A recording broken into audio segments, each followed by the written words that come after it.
ဘာချက်မှာလဲဆိုတော့မနေ့ကပစုံတပိတ်တာဝယ်လာတယ်အဲ့ဒီဟာကိုတဝက်ကိုမြေပြီးခွဲချင်တဲ့ဆက်ဆက်လေးကြော်ပြီးတော့တဝက်ကိုရိုးရမပြတ်ငါရိုးဒီစိမ်းနဲ့ငပိရည်နဲ့ချက်လို့ပါရှင်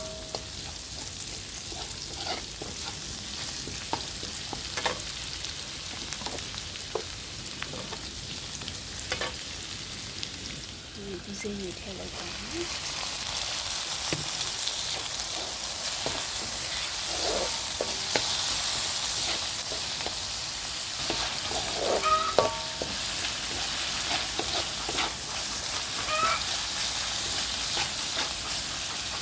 ထည့်လိုက်ပါ